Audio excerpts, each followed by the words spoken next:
redeems the kingdom. Sin's going to be influencing everything. Sin is kind of like suffering. When you sin, you kind of like suffer. So it kind of came into the world when sin did. So yeah. Right. Why does a good God allow suffering in this world?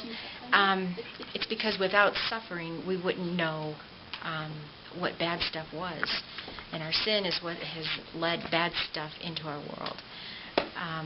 God had to bring in a perfect sacrifice in order to forgive us from that wrong and that bad.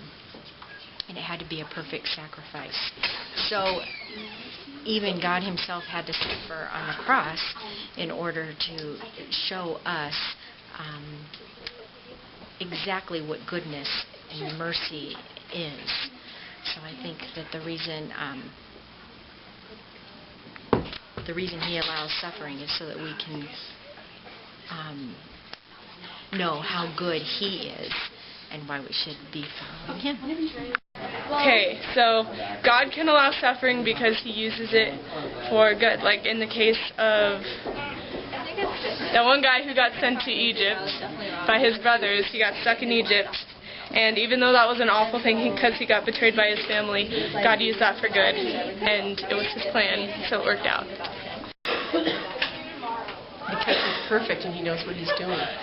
I think that God allows suffering because it allows us to get closer to him in all the situations and realize how much power he has, that he can make those sufferings go away if he wants to. A good God would allow suffering because it draws glory to his name. That's why he would allow suffering. He could allow suffering because he allows us, because sin came into the world. And just because we sin, it means that there's suffering. Alright, so why do I think that God allows bad things to happen in the world? Is because without bad in the world, there's no real measure of good. So if we don't have a balance of some kind, if everything was good and everything was perfect, then there would be no reason for us to think anything was different. So by being able to see the good things that God does, in contrast to the bad things, just helps us as believers understand better why we believe what we believe.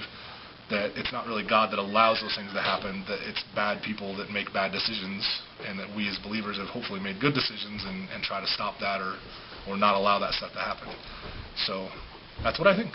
I think that a God like that could allow suffering partially because he can show how good he is by alleviating suffering, and also God made a promise in the beginning of the Bible, something that we learned about in Omnibus this year, that if man deviated from his words, he would have to punish them, and so he's keeping his promise by punishing them. And so that's something that he has to do so that he wouldn't end up being a liar, but also he saves the people from the punishment and the suffering in the end. So I believe God is in control of all things for his good will, good and perfect will, and that sometimes he allows us to bring on our own troubles and turmoil and times for our good, and so that we can come to know him at a deeper, better level.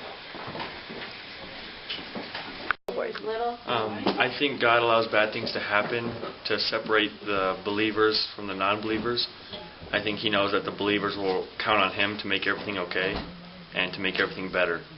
So that's what separates it. I think God lets bad things happen so his followers can show their faith.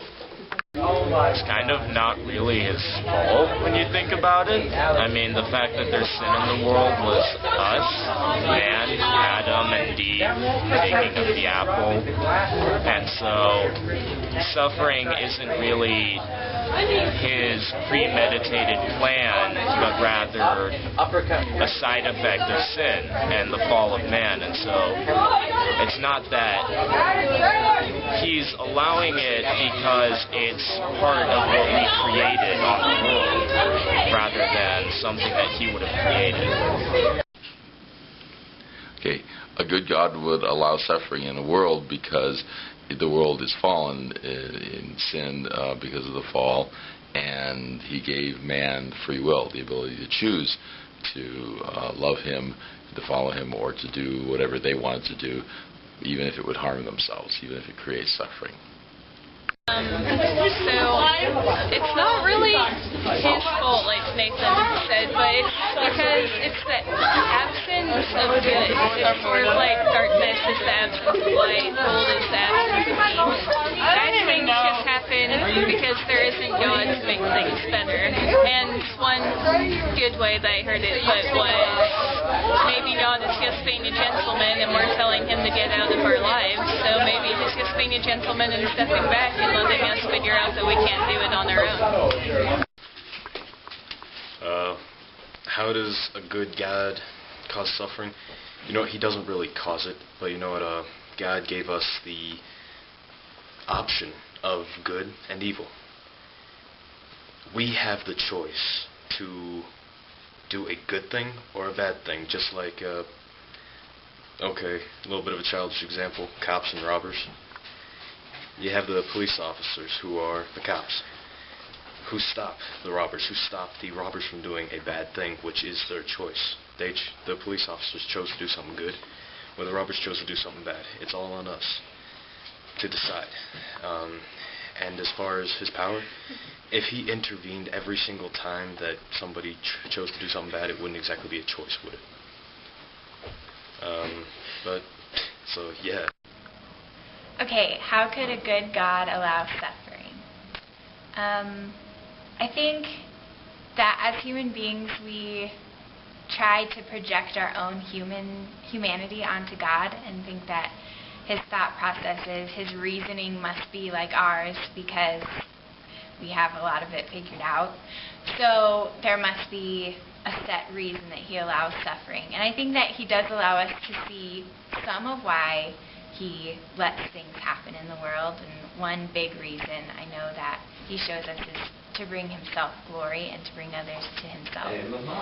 But I think that there could be a huge amount of other reasons, other